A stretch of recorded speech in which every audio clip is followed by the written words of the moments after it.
Hello, welcome back to the reading of the poem of the Man-God, written by God-Vol4-Ch466-Pt2-Judas, Volume 4. Chapter 466, Part 2. Judas Iscariot fills Jesus with joy. Judas is silent and pensive too. He then says, "How beautiful it is, Master, to hear you speak thus.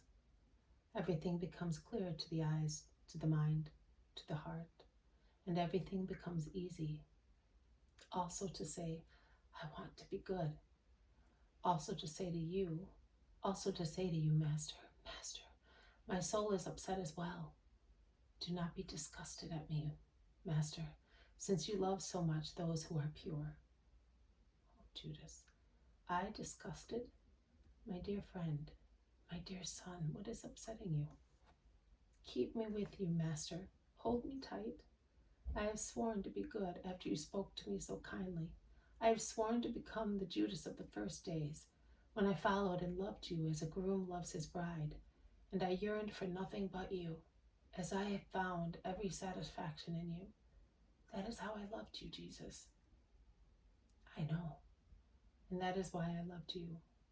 But I still love you, my dear hurt friend. How do you know that I am hurt? And do you know by what? There is silence. Jesus looks at Judas so kindly. Tears seem to make his eyes wider and kinder, tempering their brightness. The eyes of an innocent, defenseless child who gives himself completely in love. Judas drops at his feet with his face on Jesus' knees, and clasping his sides with his arms, he moans, "Keep me with you, Master. Keep me. My flesh is howling like a demon, and if I give in, then all evil befalls me.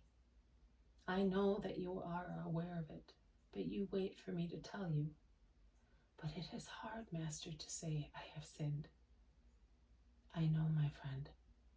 That is why one ought to act correctly, so that later one may not have to lower oneself saying, "I have sinned." But Judas, that is also a very good medicine.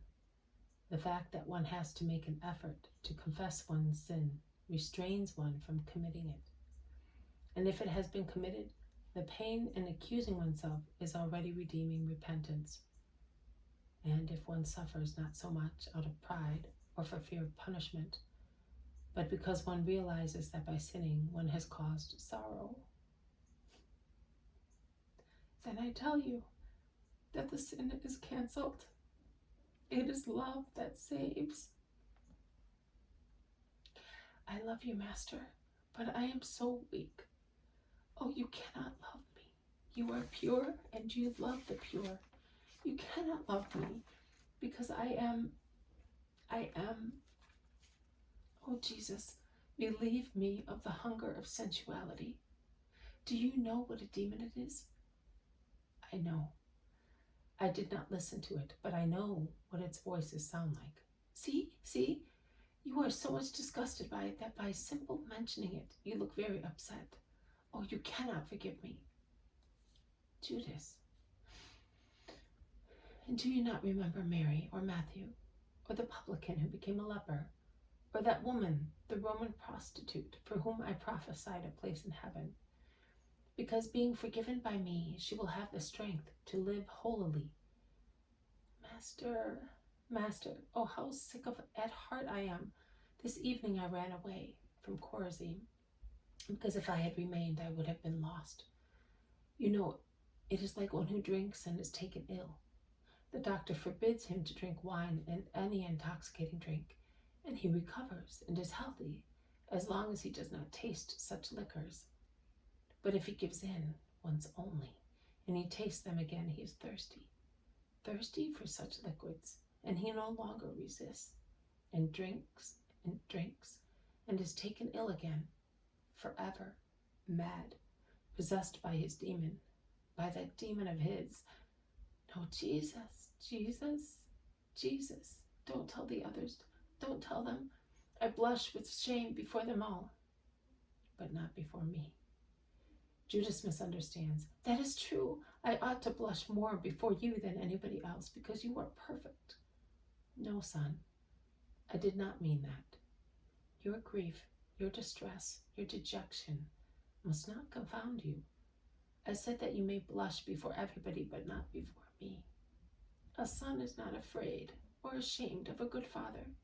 Neither is an invalid of a clever doctor. And confession is to be made to both without any fear, as one loves and forgives, and the other understands and cures. I love and understand you, so I forgive and cure you. But tell me, Judas, what is it that puts you into the hands of your demon? Is it I, your brothers, corrupt women? No, it is your will. I now forgive you and cure you. With what joy you have filled me, my Judas.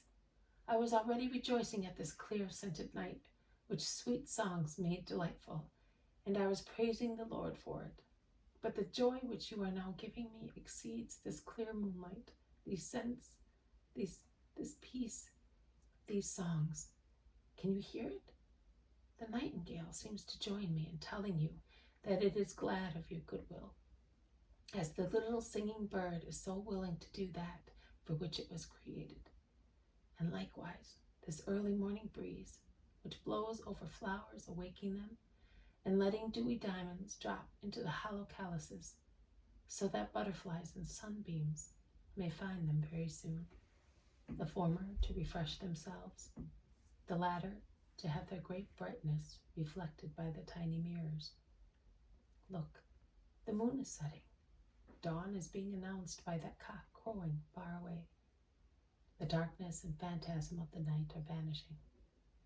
See how quickly and pleasantly time has passed, whereas if you had not come to me, you would have spent it in disgust and remorse. You ought to come to me every time you are afraid of yourself, one's own ego, a great friend, a great tempter, a great enemy, and a great judge. Judas, and see, while it is a sincere, loyal friend if you have been good, it can be an insincere friend if you are not good. And after being your accomplice, it rises to the office of implacable judge and tortures you with its reproaches. It is cruel and reproaching, not I. Well, let us go. The night is over. Master, I did not let you rest, and today you have to speak so much. I have rested in the joy which you gave me. There is no better rest for me than to say, today I have saved one who was perishing. Come, let us go down to Chorazin. Oh, if this town only knew how to imitate you, Judas. Master, what will you tell my companions? Nothing, if they do not ask me. If they ask me, I will say that we spoke of God's mercy. It is such a true and boundless subject that a very long life is not sufficient to treat it. Let us go. And they go down, both tall, differently handsome, but equally young, one beside the other, and they disappear behind a group of trees. Jesus says, it is an episode of mercy like those of the Magdalene. But if you make a book, it will be better if you put the periods in orderly succession rather than the categories, simply stating at the beginning or end of each episode to which category it belongs. Why do I elucidate Judas's figure? Many wonder why. Many may wonder why. I reply, Judas's figure has been distorted too much in the course of time, and lately it has been completely perverted. Some schools have sung his praises as if he had been the second and indispensable author of redemption. Many also think that he succumbed to a sudden, fierce assault of the tempter. No. Every fall has premises in time. The graver the fall, the more it is prepared. Antecedent factors explain the fact. One does not collapse or rise all of a sudden, either in good or in evil.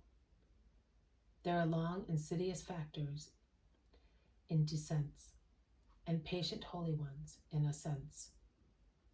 Judas's unfortunate drama can teach you so well how to save yourselves, and how to become acquainted with the method of God and his mercy in saving and forgiving those who descend towards the abyss.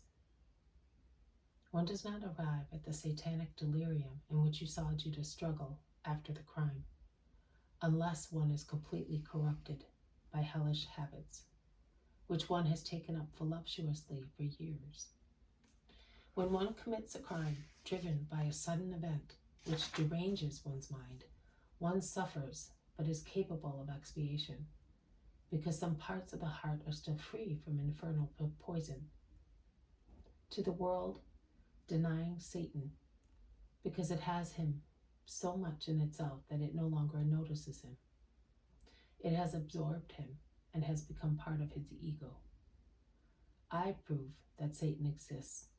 He is eternal and immutable in the method employed to make you his victims. That is enough now. Remain with my peace.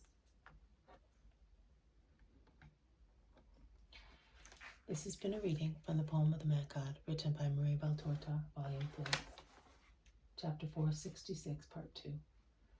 Judas Iscariot fills Jesus with joy. Thank you for listening. I will see you tomorrow. May God bless you, and may peace be with you.